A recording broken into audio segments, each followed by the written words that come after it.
My name is Sean Lemwe, CEO and founder of Seals Group and Managing Director and founder of all DEVAC INFRASFUTURE series of events.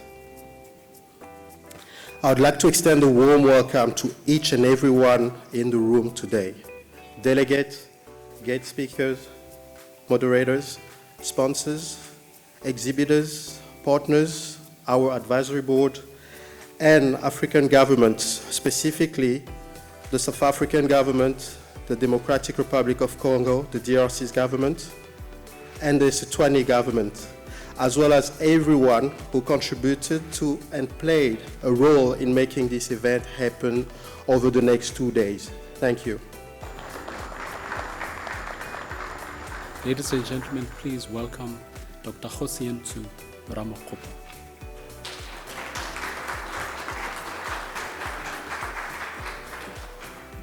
Let me take the opportunity to just congratulate the host for demonstrating high levels of resilience. I mean, just continue with the conference even during a very difficult period. So you are creating a single window of entry for all infrastructure projects in the country. So your project sponsors, those who conceive the projects, typically will be your SOEs, will be the 3 spheres of government, and will also be private sector. But in this instance, we are talking about those in the public sector ecosystem. So they come, all these projects are channeled through a single window, and we get to prepare these projects so that projects that have got reliable revenue streams can be packaged so that they can be funded through the debt capital market, or we can use the instruments of a blended financing mechanism, and your social projects can then go and compete in the fiscus. So in that way, you are not crowding out a social project from the fiscus. You relieve the fiscus of projects that can be funded through the debt capital market. And that entity that will be exercising that is what we call Infrastructure South Africa, and that's the entity that we are heading now. Of course, still reports to the President directly in the form of the Presidential Infrastructure Coordinating Council. So essentially, the Presidency is the epicenter of the efforts to drive the recovery efforts. The World Bank projects a very immediate growth of 2.3 to 3.4% in 2021. The doctor mentioned earlier a figure of about 5 to 6% that we require. So 2 to 3.4% is still very, very short of what we should be seeing. And in terms of the sub-Saharan Africa, we are blessed. We've got 1 billion people. We've got a continent with 1.2 billion consumers. And the biggest advantage that we have is that we have resources, and we also have the youth on our side.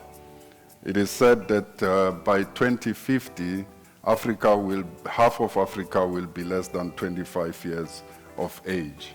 I think that is a blessing in terms of the continent. Therefore, we have to maintain and say, how do we take these resources that we have and convert them into basically realizing the potential that this continent has got to offer. And if we turn into our sector, which is construction, we are in the cement business. Fact of the matter is Africa must industrialize. And all these young people that we've got in the continent will have to be absorbed by the industrialization.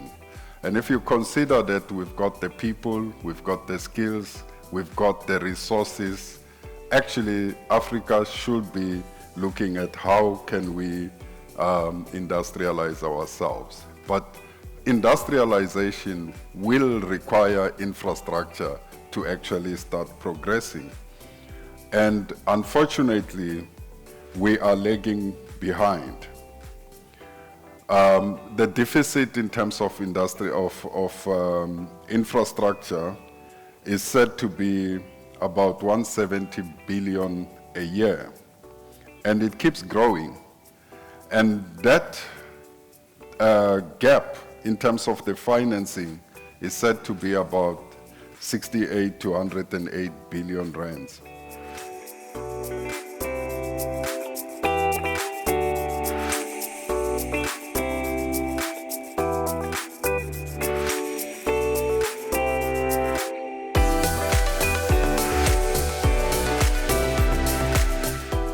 Nous avons relevé aujourd'hui le fait que les transferts de fonds de la diaspora africaine, qui représente à peu près 350 millions de personnes répandues dans le monde, et qui, en termes de transferts pour l'année 2019, est évalué à peu près 43 milliards de dollars, est un outil aussi important sur lequel on peut se baser, mettre en place des échanges entre matières premières et infrastructures au niveau de nos pays. Is Mr. Leon Steedman.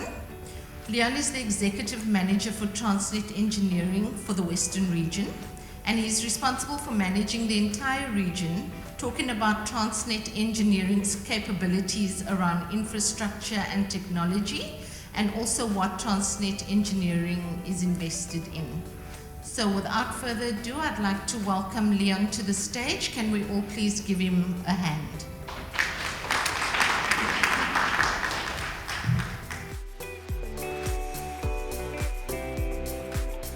And if you look, only 15% that we trade with within the African countries, which really doesn't make sense. It means that we really need to look at this.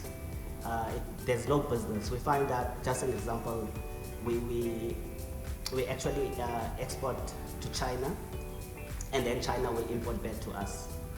Why don't we make sure that our African countries, we do actually the work ourselves and do business within ourselves? Basically, we look at locomotives. We're building our new locomotives ourselves. We're assembling them ourselves. We've got our own locomotives that we have built as Transnet Engineering. It was built here in South Africa in our facilities in Kudusport. We actually built that locomotive ourselves. The Industrial Parks Revitalization Program is positioned to accelerate economic and industrial development in the lagging regions. It's lagging regions because these are the regions that have not been taken care of so much.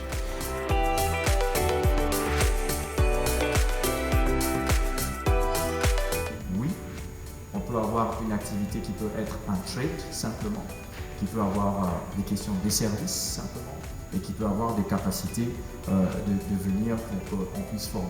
Question des ressources humaines, question de finances, question à différents niveaux. Oui, cela est possible. Donc on n'est pas fermé à cela. Cela dépend de la manière dont il y a des périmètres de sécurité, comme cela se fait dans tous les pays. Donc ne vous en faites pas sur cette question-là. Nous sommes en train de défier un peu la pandémie Covid-19. Il y a il y a plus d'une année, on se posait la question de savoir si on serait encore en mesure d'être en présentiel dans ce cadre d'événements. Et je félicite d'abord les organisateurs de DEVAC qui ont fait en sorte que nous puissions être là. Ça, c'est un premier point, et donc c'est pour prouver que la RDC peut se déplacer et être en présentiel dans certaines structures. Deuxièmement, c'est aussi dire à la face du monde que c'est possible d'investir dans notre pays. Possible parce qu'il y a une sorte de cliché qui est véhiculé en disant que c'est difficile d'investir dans n'importe quel domaine dans notre pays.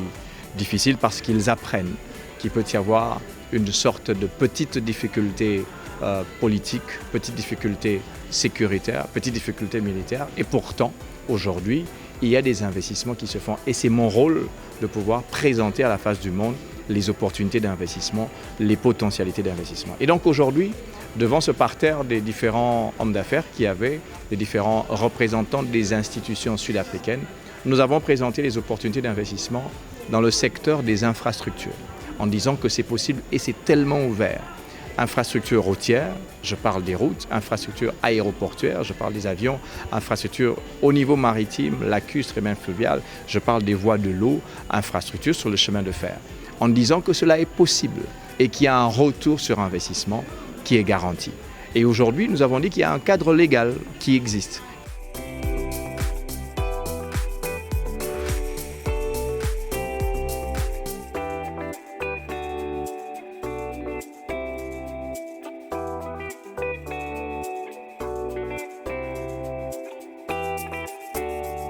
What should we be focusing on? And it's interesting for me to see that the high impact comes from policy clarity and action, infrastructure investment, and human-centric intervention. I mean, it kind of makes sense if you think about it that way. It's logical. But it's never been spelled out like this before so clearly. So with this in mind, 2020 was going to be a big year. We were going to ramp up, we were going to get more tenants in, we were going to focus on infrastructure. We were initiating the marine infrastructure project, and there's been some news about that this morning, and really kick-starting the next phase of the IDZ. That picture there shows the SMME Co-Lab that we opened just in March, the beginning of March, which we summarily had to close down because of level 5 lockdown. It's a place where SMMEs can come and log onto the internet, free Wi-Fi, free printing, and really it's about professionalizing their business, giving them opportunity to host a meeting with a client, host training in those facilities. We don't charge them. It's part of our enterprise development program. And they were all really looking forward to use. Everyone was looking forward to, and we had to close it. We managed to reopen it under level 5 with permission. And what actually it stimulated was we've had over 1,500 visits to the CoLab since March last year when it reopened. And the SMMEs were able to access the support measures that were all online. Everything was online during the pandemic. And now they're accessing webinars, they're accessing their own training, so this has actually accelerated their digital maturity, and take-up and confidence. And so, yeah.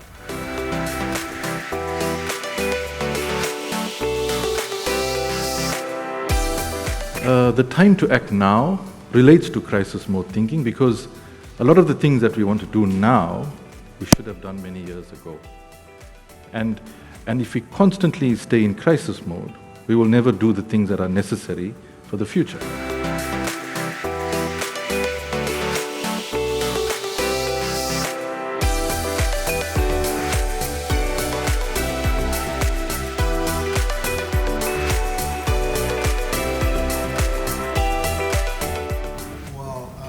Once again, I would like to thank everyone who made this possible. So everyone, everyone. I thank you again, and I hope to meet with all of you again probably next year in Johannesburg.